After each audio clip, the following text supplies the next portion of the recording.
Noong araw na pinalna ni Fernanda ang kanyang diborsyo, halatang halata ang ginhawa sa mukha ng kanyang mga biyenan. Hindi sila nagdiwang o nagbukas ng champagne, pero kitang-kita sa mukha nila ang kasiyahan. Tapat nilang inisip na sa wakas ay malaya na sila mula kay Fernanda. Pero kinabukasan, bumalik si Fernanda. Dala ang isang revelasyon na pagsisisihan nila. Isang sandali lang yon na nagpabago sa lahat mula sa tahimik na tagumpay tungo sa malaking pagkakamali. Ikinasal sina Fernanda at Omar isang Martes ng Marso sa mismong tanggapan ng Civil Registry. Walang wedding dress, walang tugtog, walang engrandeng selebrasyon. Sila lang dalawa, ilang saksi, at isang munting buke na pinulot ni Omar habang papunta. Para kay Fernanda, hindi iyon naging dahilan para hindi ito maging espesyal. Sa katunayan, mas naging totoo pa nga. Walang palabas, walang pagpapanggap, pag-ibig lang. Ang pamilya ni Fernanda ay nakatira sa malayong probinsya ng Goiás. Ang pagpunta sa lungsod para lang pumirma ng papeles ay hindi praktikal. Masyadong magastos at komplikado. Sasayain natin to sa tamang panahon, pangako ni Omar. At naniwala siya. Pinaniwalaan niya ang bawat salitang binitiwan nito noon. Kinabukasan ng kasal, dinala ni Omar si Fernanda sa bahay ng mga magulang nito. Pumasok na siya bilang opisyal na bahagi ng pamilya, isang manugang. Binuksan ni Mario, ama ni Omar, ang pinto. Sinipat siya mula ulo hanggang paa, masyadong matagal. Hindi siya ngumiti. Tumangulang ng mabilis at bumalik sa sala na parang walang nakita. Ilang sandali pa lumabas si Dolores, may hawak na tuwalya, malamig ang bati, isang mahina at pilit na hi at isang halik sa hangin na hindi man lang umabot sa pisngi ni Fernanda. Si Omar hindi napansin o nagkunwaring hindi nakita, sabay-sabay silang naupo para sa almusal. Naglagay si Dolores ng tinapay, mantikilya at kape sa mesa. Hindi man lang tinanong si Fernanda kung gusto niya. Tahimik siyang naupo. Si Mario naman ay nagbasa ng dyaryo, nililikot ang mga pahina na parang sadya. Napakabigat ng katahimikan. Nagpumilit si Fernanda na magkwento para mabasag ang tensyon. Ikinuwento niya ang trabaho, ang pananabik sa bagong simula kasama si Omar. Pero puro maikling sagot lang ang natanggap niya mula kay Dolores. Si Mario? Ni hindi siya tiningnan. Pagkatapos ay nagsalita si Dolores, tila kaswal pero may tinatagong kagat. Ang bilis ninyong ikinasal, di ba? Halos walang nakaalam. Sumabat si Omar, nagmamadaling ayusin ang sitwasyon. Simple lang talaga ang gusto namin, ma, walang enggrande. Ibinaba ni Mario ang dyaryo at tumingin sa anak. Ang simple ay iba sa nagmamadali. Nanikip ang tiyan ni Fernanda, tahimik si Omar, umiwas ng tingin. Tahimik ang buong almusal. Kumain si Fernanda ng walang nalalasahan. Pagkatapos, tahimik na niligpit ni Dolores ang pinagkainan. Bumalik si Mario sa pagbasa ng dyaryo. Tumayo si Omar at sinabing kailangan na nilang umalis. Sa loob ng kotse, hinawakan ni Fernanda ang kamay ni Omar. Hindi nila ako gusto, mahina niyang sabi. Pinisil ni Omar ang kanyang kamay pero umiwas ng tingin. Ganyan lang sila. Tahimik, huwag kang mag-alala, masasanay rin sila sa'yo. Gusto ni Fernanda maniwala pero may kutob siyang hindi magbabago ang lahat. Lumipas ang mga araw at iminumungkahi ni Omar na mas dalasan ang pagbisita sa bahay ng mga magulang. Para mas makilala kanila, aniya. Sumang-ayon si Fernanda, gusto niyang tanggapin siya, maging bahagi ng pamilya. Pero sa bawat pagbisita, lalo lang niyang naramdaman ang hindi pagtanggap. Hindi siya tinanong ni Dolores tungkol sa kanyang pinanggalingan. Parang hindi mahalaga kung sino siya, saan siya galing, o kung sino ang kanyang pamilya. Para bang isa lang siyang estranghero. Mas malala si Mario, mahilig magbiro tungkol sa mga kasal na padalos-dalos, mga mag-asawang hindi nag-iisip. Laging may kasamang sulyap kay Omar na parang sinasabing, tama ako, di ba? At si Omar, palagi niyang sinasabing maghintay si Fernanda. na makaluma lang daw ang mga magulang niya pero hindi niya kailanman ipinagtanggol si Fernanda. Doon napagtanto ni Fernanda mag-isa lang siya. Isang hapon, nagdaos si Dolores ng family lunch. Pagdating nila, puno ang bahay, mga pinsan, tito-tita, kaibigan. Mainit ang bati kay Omar. Si Fernanda, ilang tango at pilit ng ngiti lang. Ipinakilala siya ni Dolores bilang yung babaeng pinakasalan ni Omar. Walang pangalan, walang karagdagang kwento. Parang wala siyang halaga na mula si Fernanda sa hiya. Tiningnan niya si Omar, umaasang magsalita ito. Ngunit ngumiti lang siya ng pilit at nagpalit ng paksa. Umiiyak si Fernanda sa banyo ng gabing yun. Tinapik ni Omar ang pinto. "Ayos ka lang ba?" tanong niya. "Okay lang," sagot niya. Isang kasinungalingan. Pagod na siyang umasa. Alam na niya hindi siya kailanman magiging sapat kina Mario at Dolores. At ang mas masakit, alam ito ni Omar, at pinili niyang manahimik. Lumipas ang mga buwan at lalong lumamig ang pakikitungo ng mga biyenan niya. Hindi halata, maingat, mahirap patunayan. Pagdating ni Fernanda, isang simpleng tangulang mula kay Dolores. Si Mario hindi na tumatayo, kaway lang mula sa upuan. Patuloy pa rin si Fernanda sa pagsubok. Nagdadala siya ng cake. Magpapasalamat si Dolores ng pilit. Pero hindi niya nakikitang tumitikim man lang. Isang beses, inalok niyang tumulong sa pag-aayos ng mesa. Ngunit tumanggi si Dolores. "Wala nang kailangan, bisita ka." Ang salitang bisita ay tila sampal. Pagkatapos ng ilang buwang kasal, bisita pa rin siya. Pero mas masakit ang mga komento. Isang hapon habang nasa porch, "Siguro ang hirap nun, malayo ka sa pamilya," ani Dolores, "at hindi pa sila dumalo sa kasal." Huminga si Fernandez, "Malayo kasi sila pero lagi kaming nag-uusap." Sabat ni Mario habang nakatingin sa cellphone. "Ang kasal na walang pamilya parang may kulang." Biglang inilapag ni Omar ang baso. Napalingon ang lahat, may kaunting pag-asa si Fernanda. "Dad, andito siya. Hindi naman kailangang..." Ngunit tinaas ni Mario ang kamay. "Kalma lang anak, nagsasabi lang ako ng totoo. Wala akong ibig sabihing masama." Mukhang may sasabihin pa si Omar, pero tinapik siya ni Dolores sa braso, isang tahimik na pakiusap. Nagdalawang isip siya at nanahimik. "Kalimutan mo na lang." Mahina at halos pabulong na sabi ni Omar, parang sinaksak si Fernanda sa dibdib.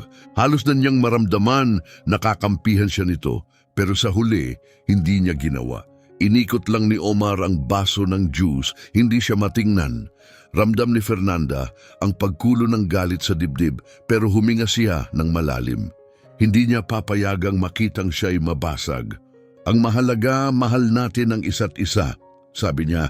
Pinipilit maging kalmado ang tinig. Ngumiti si Dolores, pero malamig ang ngiti, yung klaseng hindi umaabot sa mata. "Siyempre naman, iha, siyempre." Ang salitang iha ay parang sampal, may halong panlalait, at lalo pang lumala ang lahat sa mga sumunod na linggo. Tila ba sinasadya ni Mario na pag-usapan ng mga dating kasintahan ni Omar? Ikinukwento niya ng malakas, sinisiguradong naririnig ni Fernanda. "Naalala mo yung isa, Dolores? Magalang, maayos pinalaki, at yung pamilya, klaseng-klase, sayang at hindi sila nagkatuluyan." Sasabay si Dolores, buntong hininga. "Oo nga, ang daming mabubuting pagpipilian nun si Omar." Nakaupo lang si Fernanda, nakayuko ang mga kamay nakatikom sa ilalim ng mesa. Si Omar, nagkukunwaring walang naririnig. Isang araw, sinubukan ni Fernanda na paglapitin ang agwat sa pamamagitan ng pagkukuwento tungkol sa kanyang ama. Ipinagmalaki niyang si Diego ay may negosyong transportasyon, nagde-deliver ng butil at supply para sa mga sakahan. Tinaasan siya ng kilay ni Mario. "Transportasyon, anong klase?" "May mga truck siya. Nagde-deliver siya ng mga pananim, gamit, mga kailangan sa bukid." Nagtinginan sina Mario at Dolores, isang sulyap na hindi naintindihan ni Fernanda noon, pero tumatak sa isip niya. "Interesante," sagot ni Mario, malamig ang tinig, Pero halata, wala naman talaga siyang interes. Mabilis na iniba ni Dolores ang usapan at mula noon, hindi na muling binanggit ang ama ni Fernanda. Doon tuluyang naunawaan ni Fernanda ang katotohanan. Hindi sila interesado sa pinanggalingan niya. Wala silang pakialam sa kanyang pamilya o kung sino siya. Para sa kanila, isa siyang pagkakamali, isang maling liko sa tinatawag nilang perpektong buhay para sa anak nila. At si Omar, tahimik pa rin. Isang gabi, hindi na niya napigilan. Magkasama lang silang dalawa sa bahay. At sa wakas, bumuhos ang lahat ng sakit na matagal niyang kinimkim. Hinahamak ako ng tatay mo sa bawat bisita. At ang nanay mo, tinatrato akong parang dayuhan. Napabuntong hininga si Omar, halatang pagod. Ganyan lang talaga sila, Carol. Huwag mong dibdibin. Dibdibin? Nanginginig ang boses ni Fernanda. Hindi nila pinapansin ang mga dinadala ko. Pinag-uusapan nila ang ibang babae sa harap ko. Tinatawag pa rin nila akong bisita. At sa tingin mo, lang ako. Kailangan lang nila ng mas maraming oras. Oras? Mapait siyang tumawa. Gaano katagal pa akong magpapakumbaba habang wala kang ginagawa? Tumayo si Omar, halatang inis. Ano bang gusto mong gawin ko, Carol? Makipag-away sa mga magulang ko dahil sa kalokohan. Kalokohan. Tumama ang salitang iyon na parang suntok. Doon naging malinaw ang lahat kay Fernanda. Hindi kailanman siya ipaglalaban ni Omar, lalo na kung kalaban ang mga magulang nito. Sinubukan ni Omar na bawiin ang sinabi, niakap siya, sinabing hindi niya sinasadya. Pagod lang daw siya, nangako siyang kakausapin ang mga magulang niya. Ipapaliwanag na asawa niya si Fernanda at karapat-dapat sa respeto. Gusto man ni Fernanda na maniwala, pero sa puso niya, isa na lang iyon sa maraming pangakong napako. Ilang linggo ang lumipas at muling bumisita sila sa bahay ng mga magulang ni Omar. Ngayong pagkakataon, may handang malaking tanghalian si Dolores. Puno ang mesa, naroon sina Mario, Dolores, Omar, Fernanda at ilang matandang kaibigan ng pamilya. Habang kumakain, napunta ang usapan sa negosyo. Ikinuwento ni Mario ang tungkol sa kanyang negosyong benta ng second-hand na truck. Ibinida niya ang mga bentahan, mga kliyente at mga magagaling na deal na nakuha niya. Isang bisita, si Richard, ang nagsabing naghahanap siya ng mga bagong truck. Napuno ng sigla si Mario, agad nagbigay ng mga suhestyon, ibinigay ang mga modelong available, financing options at mga warranty. Tahimik lang si Fernanda. Ang isip niya lumilipad na sa ama niyang si Diego. May sariling kumpanya ng transportasyon, dekada ng karanasan. Ni minsan, hindi man lang inanyayahan o pinuri ng pamilya ni Omar. Hindi man lang sila nagtangkang makialam sa mundo ng ama niya. Ang gusto lang ni Fernanda sa mga sandaling iyon ay makaalis, makalayo sa mga taong nagpaparamdam sa kanyang parang hindi siya umiiral. Napansin ni Omar na tahimik siya. Hinawakan ng kamay niya sa ilalim ng mesa. Hindi siya gumalaw. Nakatingin lang siya sa plato, tahimik na binibilang ang mga minuto hanggang makauwi. Pag-uwi, hindi pagkain o init ang nakapagod kay Fernanda. Napagod siya sa pagpapanggap. Pagpapanggap na okay lang, na normal ang lahat ng ito. At sa kaibuturan ng kanyang puso, nagsimulang siyang magduda kung may natitira pa bang maililigtas sa kanilang pagsasama. Bawat umaga, gising na siyang pagod, hindi dahil sa puyat, kundi sa pag-iisip na uulit na naman ang lahat. Trabaho, bahay, bisita sa biyenan, laging maingat, laging may bigat sa dibdib. Paulit-ulit na hinihingi ni Omar ang pasensya niya. Bigyan mo lang ng oras, Carol, magbabago rin sila. Pero ang oras hindi nagpapagaling. Lalo lang nitong pinalalim ang sugat. Isang Sabado, tumawag si Dolores kay Omar. Inaanyayahan silang magtanghalian kinabukasan. Hindi man lang tinanong si Fernanda, agad na siyang sinagot ni Omar ng oo. Pagkababa ng telepono, paglingon niya, naroon si Fernanda sa may pintuan ng kusina. Ni hindi mo man lang tinanong kung gusto kong pumunta, mahina niyang sabi.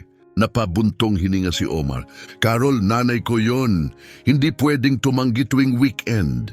Hindi naman ako laging tumatanggi. Gusto ko lang natanungin mo ako. Sige, gusto mo bang pumunta? Huli na ang tanong at pareho nilang alam yon. Linggo, pumunta sila. Mas malala pa ang nangyari kaysa sa inaasahan ni Fernanda. Inihanda ni Dolores ang paboritong putahe ni Omar at siniguradong marinig ng lahat. Ginawa ko to katulad nung bata ka pa. Walang ibang nakakagawa nito tulad ko, sabi niya, may halong pagmamalaki. Pagkatapos, mabilis siyang tumingin kay Fernanda at nagsabi, pwede ko naman ituro ang recipe sa kahit sinong interesado. Nanatiling walang ekspresyon si Fernanda, pero ramdam niya ang tama ng tusok. Matapos ang tanghalian, tinawag ni Mario si Omar para mag-review ng mga dokumento ng truck. Naiwan si Fernanda kasama si Dolores sa sala, tahimik. Nag-scroll si Dolores sa kanyang telepono. Si Fernanda nakatingin sa bintana. Pagkaraan ng ilang minuto, walang lingon si Dolores. Nagtanong, naisip niyo na bang magkaanak ni Omar? Parang tumigil ang pintig ng puso ni Fernanda. Pinag-a-adjust pa kami, pero oo, gusto kong magkaanak. Tumingin na si Dolores sa kanya kasi alam mo, binabago ng mga bata ang lahat. Kailangan nila ng stabilidad, kailangan nila ng pamilyang malapit, kailangan nila ng suporta.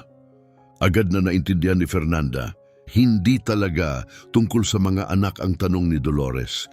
May ibig siyang sabihin, sinasabi niyang wala sa ayos ang buhay ni Fernanda, na ang pamilya niya ay hindi tunay na nandyan, na wala siyang sapat na suporta.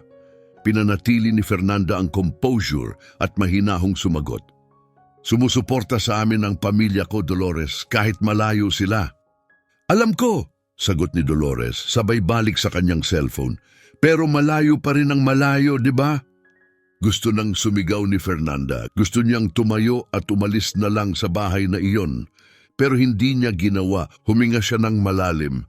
Tahimik na nagbilang hanggang 10 sa isip at pinilit panatilihin ang kanyang dignidad. Hindi niya bibigyan ng kasiyahan si Dolores na makita siyang mawalan ng kontrol. Pagbalik ni Omar sa sala, sinabi ni Fernanda na gusto na niyang umuwi. Nagkunwari siyang masakit ang ulo. Naguluhan si Omar pero pumayag. Sa loob ng kotse, nanahimik si Fernanda. Nagtanong si Omar kung anong nangyari. Hindi siya sinagot. Paulit-ulit ang tanong ni Omar at sa huli napuno na si Fernanda. Sinabi ng nanay mo na parang hindi ako sapat para magkaanak, Omar, na wala akong suporta, na hindi sapat ang pamilya ko. Napakunot ang noo ni Omar, parang sinasabi niyang hindi makatarungan ng akusasyon. Hindi niya sinasadya yon. Hindi sinasadya, napalingon si Fernanda gulat na gulat. Anong ibig niyang sabihin? Pinapalaki mo lang, sagot ni Omar. Napatawa si Fernanda, mapait. Hindi ako nagpapalaki, nakikinig lang ako sa mga insultong pilit mong binabaliwala. Pumalo si Omar sa manibela. Tama na, Carol. Nakakapagod na to. Tuwing galing tayo sa kanila, lagi kang may reklamo. Dahil tuwing nandoon tayo, binabastos nila ako, balik ni Fernanda. At hinahayaan mo lang. Hindi na sumagot si Omar, pinaspasan na lang niya ang takbo, tahimik sa loob ng sasakyan. Pero ang katahimikan ay malamig, masakit, parang blade. Gabing yon natulog silang hindi nag-uusap at sa mga sumunod na araw, lalong lumalim ang pagitan nila. Mas ginabi si Omar sa trabaho. Ganon din si Fernanda at kapag nasa bahay, halos wala silang palitan ng salita. Wala ng pagtatalo, wala ring koneksyon, parang dalawang estrangherong magkasama lang sa iisang bahay. Naisip na ni Fernanda na sumuko, hindi dahil hindi na niya mahal si Omar, kundi dahil ang pagmamahal na walang respeto ay unti-unting sumisira sa kanya. 1 linggo ang lumipas at umuwi si Omar na tila masaya. May paanyaya raw ang mga magulang niya para sa isang espesyal na hapunan. May malaking benta raw ng truck na nais ipagdiwang. Gusto nila tayong andon. May ibang bisita rin. Magiging maganda to, ani Omar. Tinitigan lang siya ni Fernanda. Gusto mo ba talaga akong sumama? Siyempre, Mabilis na sagot ni Omar. Alam mong hindi nila ako tinatrato ng maayos at gusto mo pa rin akong isama? Umiwas ng tingin si Omar. Please Carol, isang beses lang pagkatapos nito pag-usapan natin lahat. Promise? Isa na namang pangako. Sumama si Fernanda. Hindi dahil gusto niya, kundi dahil may kaunting parte pa rin sa kanya na umaasang may magbabago. Ngunit nangyari ang inaasahan. Si Mario ang bida sa gitna ng hapunan, maingay, nagmamalaki. Si Dolores, todong ngiti, pinupuri ang asawa, nag-aasikaso sa mga bisita na parang perpektong may bahay. At si Fernanda, parang hindi siya nandoon. Walang kumausap sa kanya, walang nagtanong kung kamusta siya. Hindi siya tinrato bilang tao. Isa lang siyang asawa ni Omar. Isang detalye, isang bagay sa likod ng eksena. Habang kumakain, may isang bisita na nagtanong tungkol sa pamilya ni Fernanda. Bago pa siya makasagot, sumabat na si Mario. Nakatira ang pamilya niya sa malayong probinsya ng Goiás, mga taga-bukid. Ang paraan ng pagbigkas niya ng taga-bukid ay puno ng panghuhusga. Namula sa hiya si Fernanda.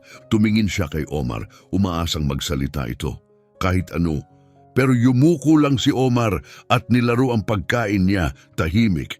At sa sandaling yon, tuluyang luminaw ang lahat kay Fernanda. Tapos na. Hindi na niya titiisin pa, hindi na siya maghihintay na ipaglaban siya ni Omar. Deserve niya ang mas higit, deserve niya ang respeto. Deserve niya ang asawang kakampi, hindi tagapanood lang. Pag-uwi nila, sinabi ni Fernanda na kailangan nilang mag-usap. Napabuntong hininga si Omar. Bukas na lang, pagod ako, sabi niya. Hindi na nakipagtalo si Fernanda. Dumiretso siya sa kama, nakatingin lang sa kisame. Alam na niya ang gagawin. Tapos na ang kasal. Miyerkules ng gabi, nangyari ang usapan tungkol sa diborsyo. Umuwi si Fernanda galing trabaho, matahimik pero determinado. Nasa sala si Omar nanonood ng TV. Kailangan nating mag-usap, sabi niya. Pinatay ni Omar ang TV at tumingin sa kanya. May kakaiba sa boses ni Fernanda. Final. Gusto ko nang makipaghiwalay, Omar. Tahimik si Omar ng ilang segundo. Hindi siya mukhang nagulat. Parang inaasahan na niya. Sigurado ka? Tanong niya. Siguradong sigurado, sagot ni Fernanda. Hinimas ni Omar ang mukha niya gamit ang dalawang kamay. Dahil ba to sa mga magulang ko? Umupo si Fernanda sa harap niya. Dahil sa iyo, Omar, dahil hindi mo ako ipinagtanggol, dahil pinili mong paboran sila kaysa sa dangal ko. Sinubukan ko. Hindi, putol ni Fernanda.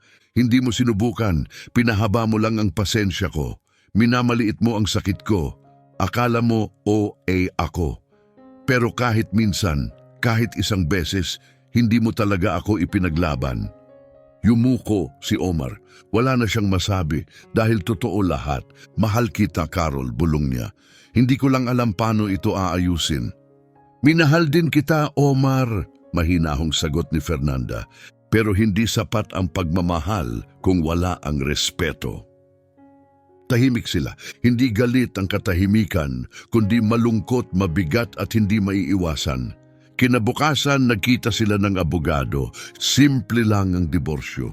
Walang pinag-aawayan na ari-arian. Walang sigawan. Walang laban. Formal lang na pagtatapos ng matagal ng patay na relasyon. Nang weekend, sinabi na ni Omar sa mga magulang niya. Tumawag siya. Simple niyang ipinaliwanag na naghiwalay na sila ni Fernanda. Para daw sa ikabubuti ng lahat. Sa kabilang linya, saglit na natahimik si Mario. Pagkatapos, mahinahong sabi, ayos lang anak, ganyan talaga ang buhay. Agad na inagaw ni Dolores ang telepono. Ayos ka lang ba anak? Tanong niya. Ayos lang ma, sagot ni Omar. Halika, mag-lunch ka sa amin sa linggo, sabi ni Dolores. Mag-isa, mag-usap tayo. Pumayag si Omar. Nang linggo, inihanda ni na Mario at Dolores ang paboritong pagkain ng anak. Maingat nilang inayos ang mesa.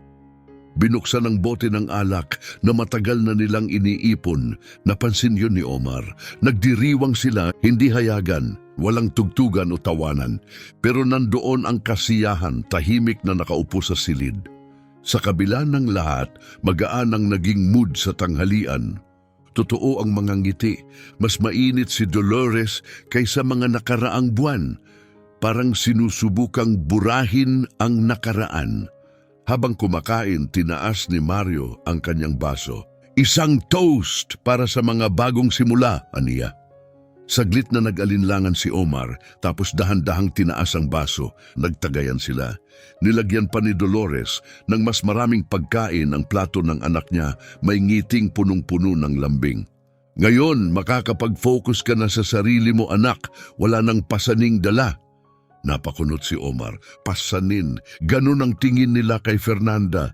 Hindi bilang kasama, hindi bilang tao, kundi pabigat lang. Ngunit hindi siya nagsalita, tumango lang siya at uminom ng kaunting alak. Inilipat ni Mario ang usapan sa negosyo. Maayos daw ang takbo ng dealership. May bagong malaking benta siya, isang kliyenteng bibili ng buong fleet ng truck. Matagal lang ma-finalize, paliwanag ni Mario habang umiinom ng alak. Nag-request ng quote, naka-reserve na ang trucks, may kasunduan na kami, hinihintay na lang ang kumpirmasyon. Sumabat si Dolores kampante. Bibili yun, alam ng tatay mo kapag seryoso ang kliyente. Tahimik lang si Omar, kalahating nakikinig. Wala siyang interes sa bentahan o numero. Umiikot lang ang isip niya kay Fernanda.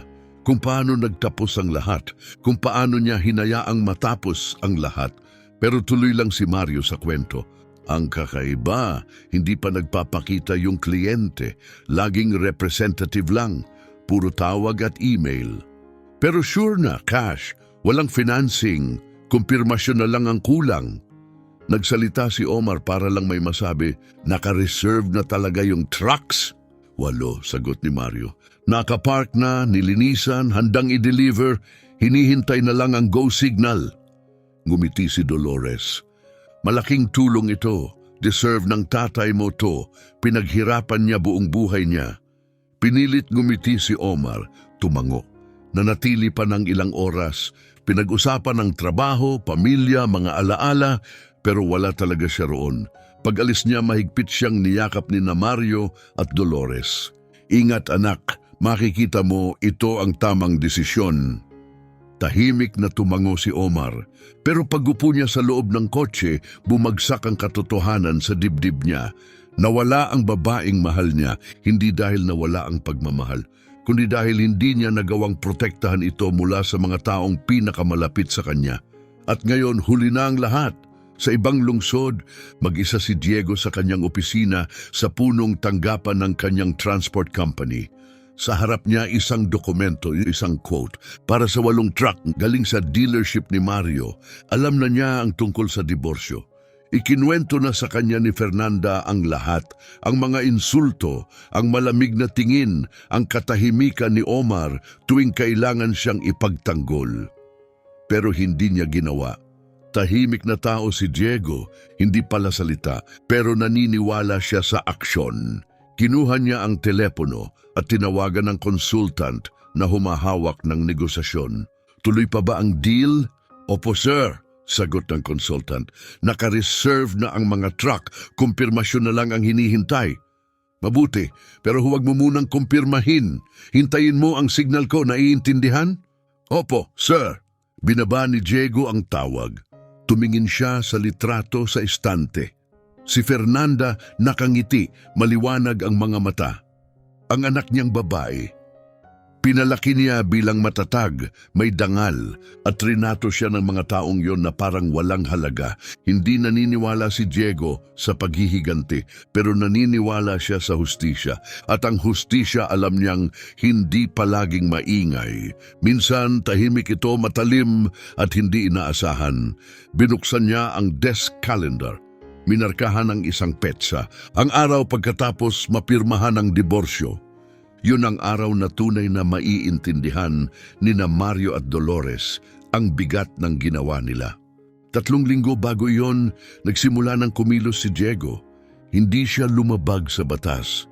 Ginamit lang niya ang mga koneksyon at karanasang nakuha niya sa industriya. Nagtanong siya, nag-ugnay ng impormasyon. Doon niya nakilala ang dealership ni Mario. Sinulat niya ang bawat detalye, pangalan ng kumpanya, address, listahan ng trucks, history ng mga transaksyon, at doon nabuo ang plano. Hindi siya magwawala. Hindi rin siya magpapaapekto sa galit.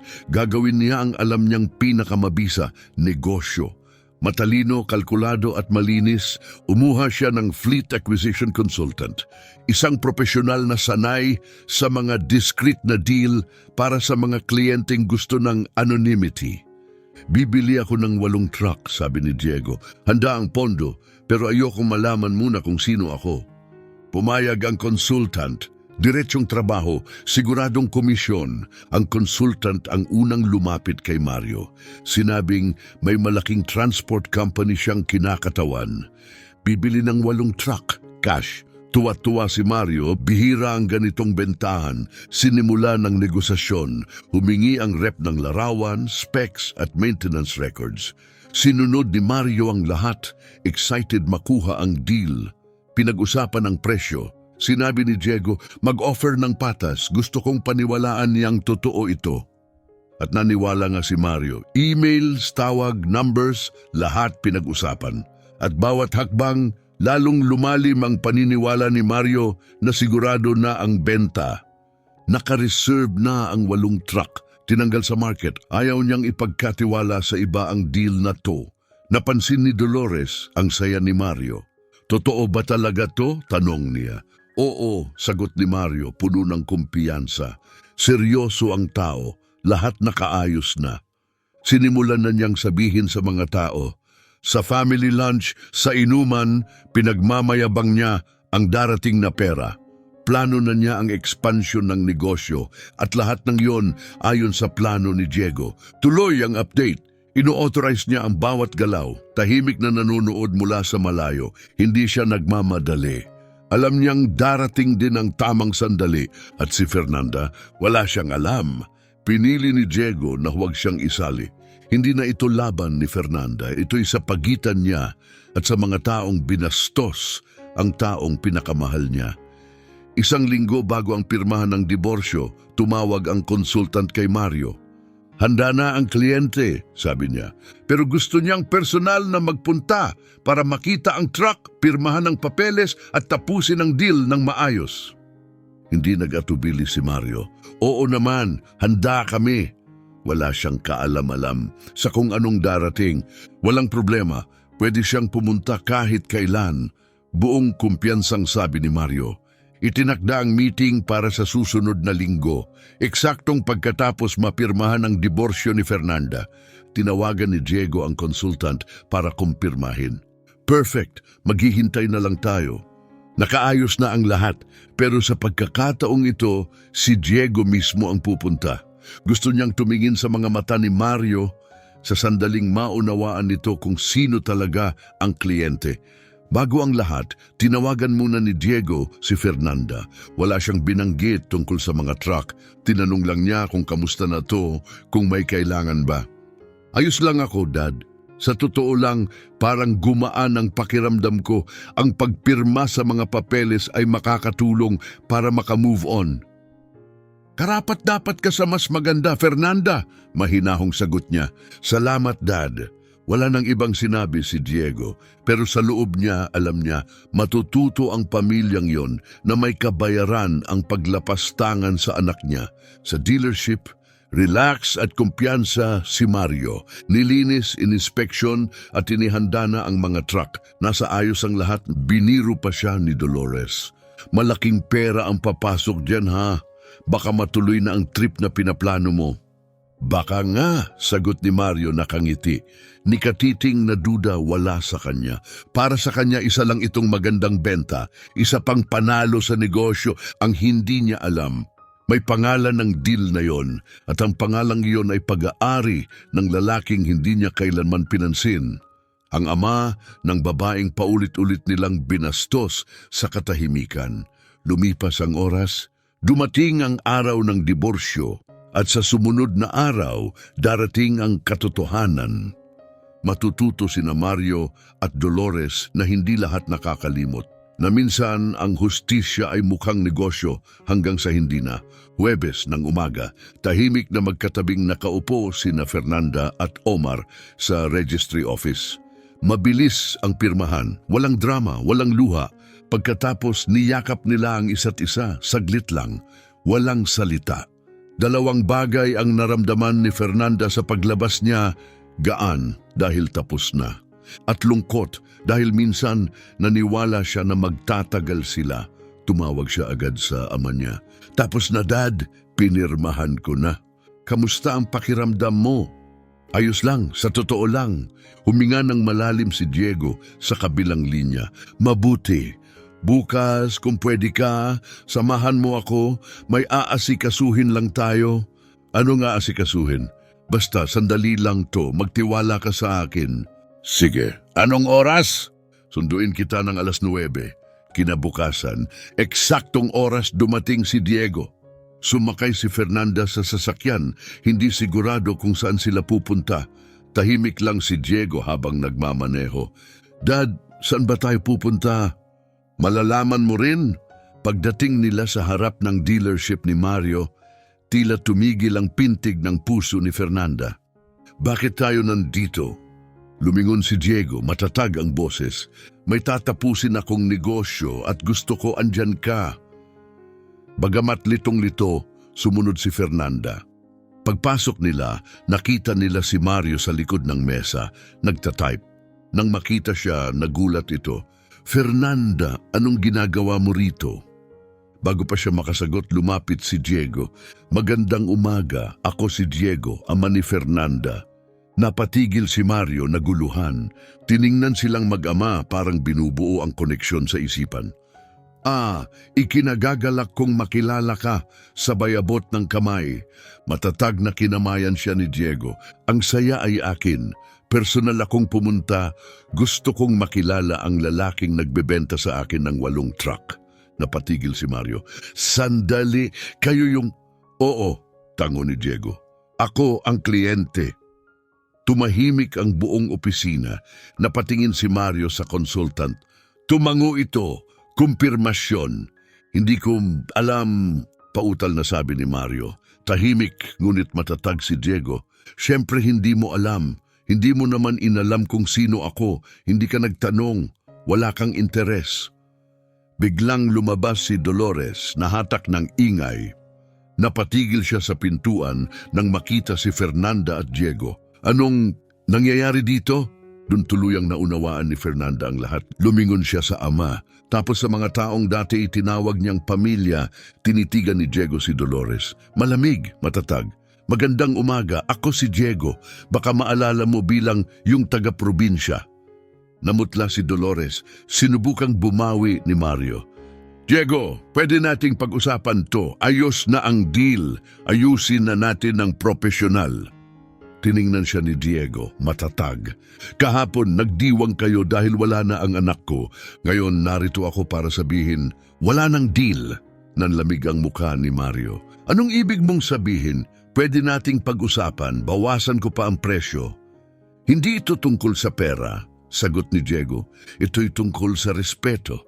At nakabili na ako sa ibang dealership.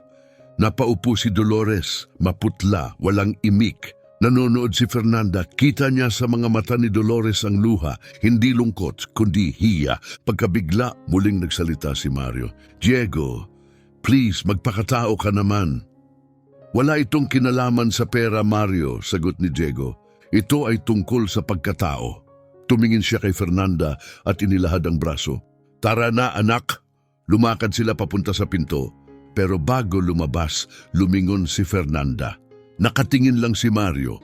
Nakasandal si Dolores sa mesa, parang mawawala sa sarili.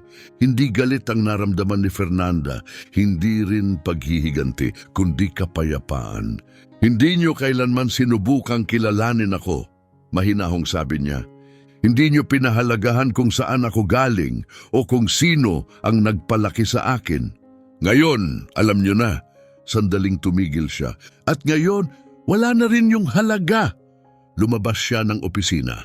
Sa labas, sumakay muli sila ni Diego sa kotse. Binuhay niya ang makina. Nilingon ni Fernanda ang bintana, nakita niyang nakatayo pa rin sina Mario at Dolores, nakatitig sa kawalan. Salamat Dad, bulong niya. Hinawakan ni Diego ang kamay ng anak. Walang sino mang lumalapastangan sa anak ko nang walang kapalit. Umalis ang sasakyan, sa likuran nila na natiling tahimik ang dealership. 8 truck na naka-reserve pa rin, 1 bentang kinansela at 2 taong naiwan upang harapin ang katotohanan na ang kayabangan may kapalit. At minsan ang hustisya ay dumarating sa anyo ng ngiti at pakikipagkamay. Nagmumukhang negosyo. Tahimik silang nagmaneho, mag-ama, pero ang katahimikan ay hindi na mabigat. Ito'y payapa, buo.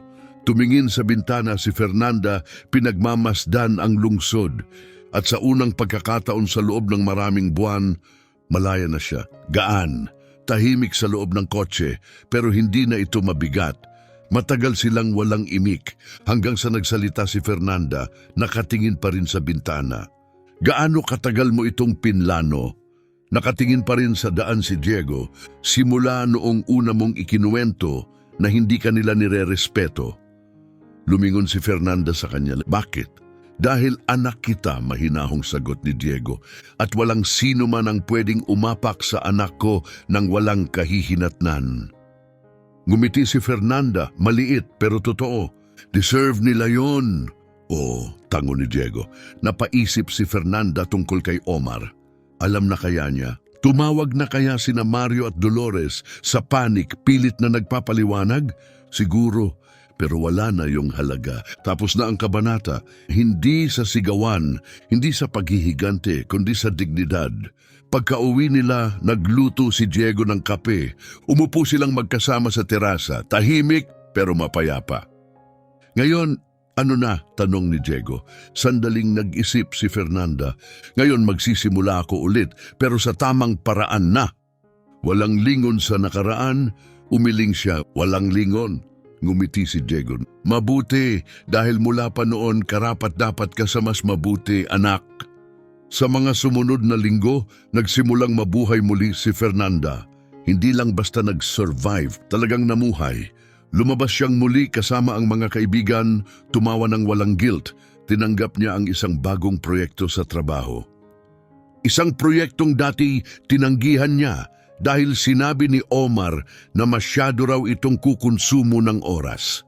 Nag-enroll siya sa dance class, isang bagay na matagal na niyang pinapangarap pero kailan may hindi binigyan ng pagkakataon. At unti-unti, muling bumalik si Fernanda sa sarili. Nahanap niya muli ang babaeng dati niyang kilala. Yung unti-unting nawala habang pilit kinukuha ang respeto ng mga taong hindi naman kailanman handang ibigay ito. Sinubukang tawagan siya ni Omar ilang beses. Hindi niya sinagot, hindi dahil galit siya, kundi dahil wala nang kailangang sabihin. Nag-text si Omar, nag-aayang mag-usap. Simple pero malinaw ang sagot ni Fernanda. Wala nang kailangan, Omar. Ayos na ang lahat, ingat ka. Muling nag-text si Omar, sinabing wasak daw ang loob ng mga magulang niya. Gusto raw nilang humingi ng tawad. Binasa ni Fernanda ang mensahe tapos binlock ang numero niya.